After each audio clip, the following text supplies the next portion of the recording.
Assalamualaikum warahmatullahi wabarakatuh. Salam sejahtera, salam kebajikan bagi kita semua. Perkenalkan, nama saya Nur Hasanah, saya mahasiswa baru Universitas Asahan NPM 253200196. Saya berasal dari Kabupaten Batubara. Nah, di sini saya akan membahas tugas bahasa Indonesia saya yang berjudul Ragam Bahasa Indonesia, yaitu ada 7. Yang pertama, kedudukan dan fungsi bahasa Indonesia. Yang kedua, ragam daerah dialek. Yang ketiga, ragam bahasa lisan dan bahasa tulisan. Yang keempat, ragam baku dan tidak baku. Yang kelima, ragam baku tulisan dan ragam baku lisan. Yang keenam, ragam sosial dan ragam fungsional. Yang ketujuh, bahasa Indonesia yang baik dan benar. Nah, ini dia pengertian ragam bahasa Indonesia. Adalah variasi penggunaan bahasa karena topik penutur, topik media, lisan maupun tulisan. Dan tingkat keformalan kedudukan bahasa Indonesia adalah sebagai bahasa nasional, identitas, persatuan, dan bahasa negara.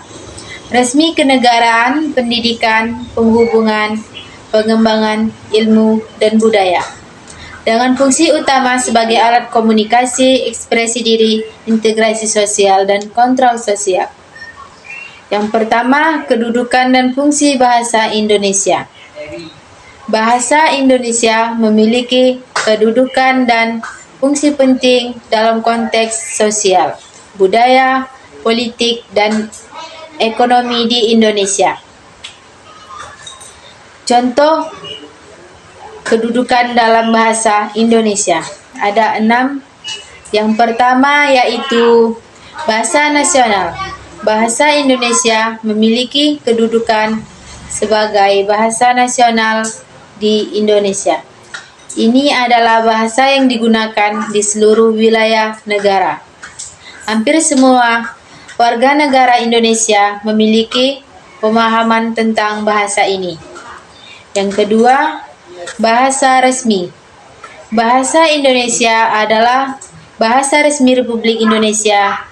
Ini digunakan dalam dokumen resmi pemerintah. Yang ketiga, bahasa pendidikan. Bahasa Indonesia adalah bahasa pengantar dalam sistem pendidikan formal di Indonesia. Yang keempat, bahasa media massa. Bahasa Indonesia digunakan dalam media massa seperti surat kabar, majalah, radio dan televisi, dan media online. Yang kelima, bahasa diplomasi. Bahasa Indonesia digunakan dalam hubungan diplomatik dengan negara-negara lain. Yang keenam, bahasa komunikasi antar region. Indonesia terdiri dari berbagai daerah dengan banyak bahasa daerah yang berbeda-beda. Nah, ini yang kedua, ragam dialek.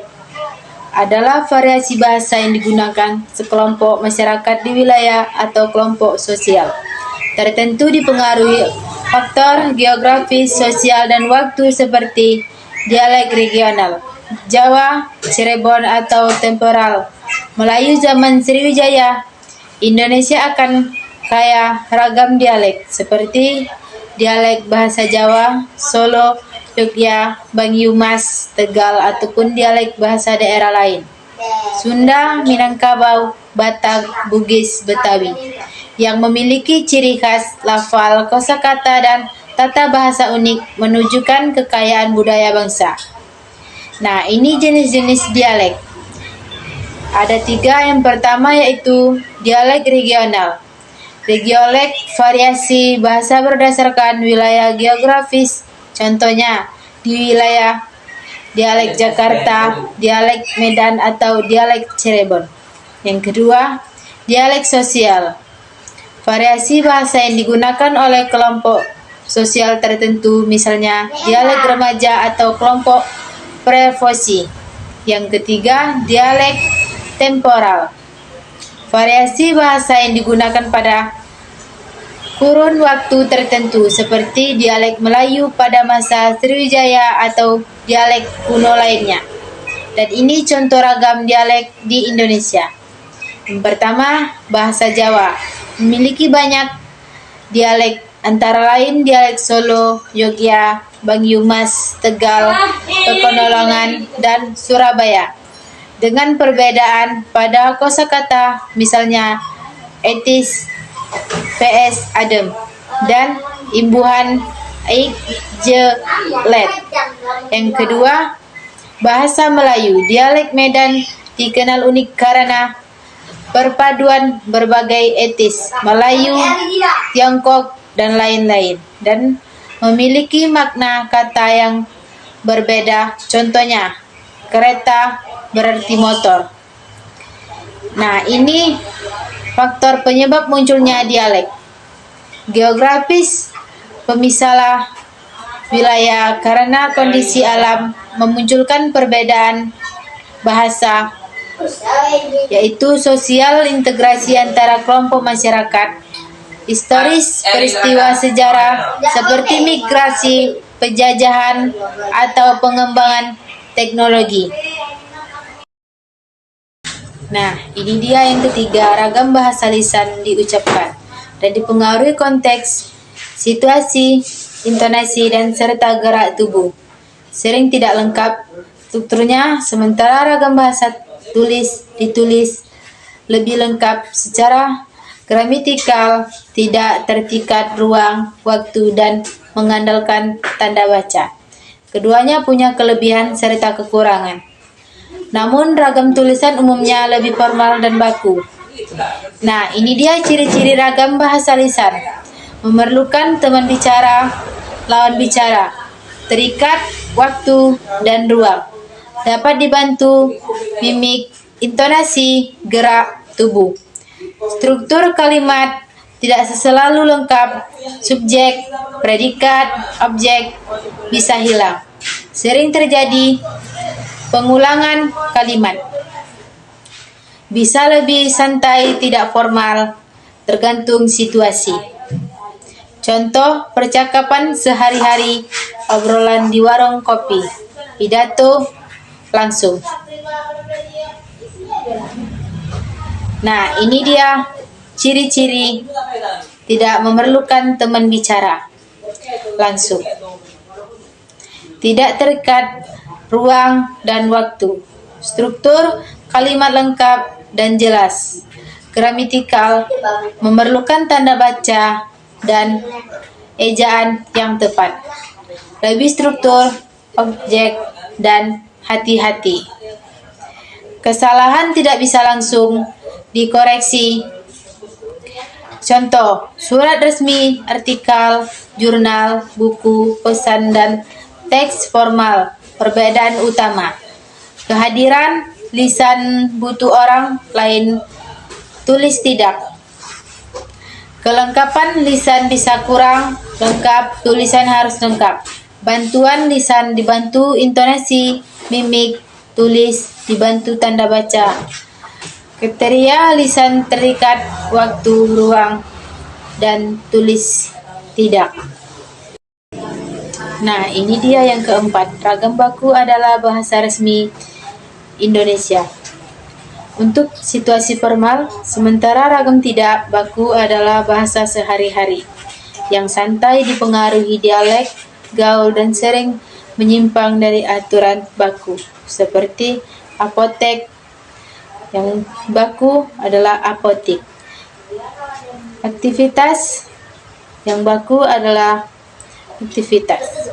Perbedaan utama terletak pada aturan konteks penggunaan, resmi vs santai, serta mempengaruhi bahasa daerah atau zaman. Nah, ini dia ciri-ciri ragam baku. Sesuai kaidah ejaan, tata bahasa, dan kosakata yang ditetapkan. Tidak mempengaruhi bahasa di daerah atau bahasa asing. Tidak mengalami perubahan bentuk dan makna yang drastis. Contohnya, analisis, sedangkan yang tidak baku adalah analisa. Ciri dipengaruhi dialek, bahasa gaul atau bahasa asing. Bentuknya mudah, berubah dan dipengaruhi zaman. Sering terjadi di perubahan hafalan atau penulisan.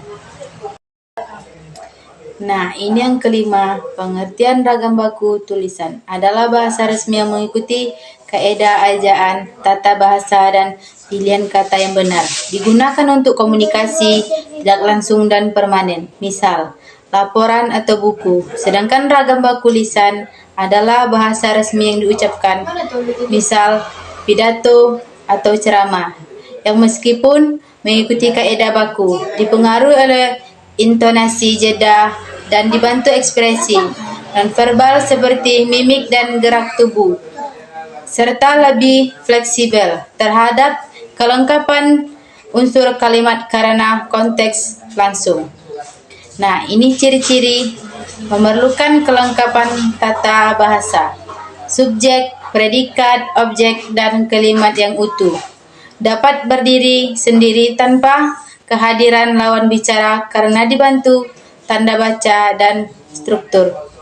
Nah, ini yang keenam, pengertian ragam sosial adalah ragam bahasa yang aturannya didasarkan pada kesepakatan dalam kelompok sosial kecil seperti dialek daerah. Sedangkan ragam fungsional adalah ragam bahasa yang terkait dengan profesi, lembaga atau kegiatan tertentu seperti bahasa keilmuan, kedokteran, dan hukum. Keduanya adalah bagian dari ragam bahasa yang digunakan untuk menyesuaikan diri dengan situasi dan lawan bicara, di mana ragam sosial lebih dari identitas kelompok dan ragam fungsional lebih ke fungsi atau konteks pekerjaan dan bidang. Contoh, bahasa keilmuan, teknologi, istilah-istilah dalam ilmu komputer, fisika, bahasa kedokteran, istilah medis seperti anemia, bahasa hukum yang digunakan dalam undang-undang atau pengadilan, bahasa keagamaan, bahasa yang digunakan dalam ritual atau kitab suci. Nah, ini pengertian yang ketujuh. Bahasa Indonesia yang baik dan benar adalah penggunaan bahasa yang sesuai kaidah baku benar, seperti ejaan, tata bahasa, dan kosakata, sekaligus sesuai konteks dan norma, seperti situasi formal atau informal, percakapan sehari-hari, dengan memilih laras bahasa yang tepat agar pesan efektif dan sopan. Intinya, benar itu mengikuti aturan bahasa, sementara baik itu menyesuaikan diri dengan lawan bicara dan situasi. Contoh, penerapan kalimat yang salah. Bang, saya bakso pakai hibun. Tidak benar karena tidak lengkap. Kalimat yang baik dan benar. Formal, bang saya mau bakso pakai hibun. Lengkap dan sesuai konteks. Informal yang lebih sopan. Kalimat yang benar. Formal, penggunaan tanda koma yang tepat. Misalnya, kalau hari hujan, saya akan datang. Mendahului induk kalimat. Nah, itu saja penjelasan ragam bahasa Indonesia dari saya Nur Hasana. Pamit undur diri. Wassalamualaikum warahmatullahi wabarakatuh.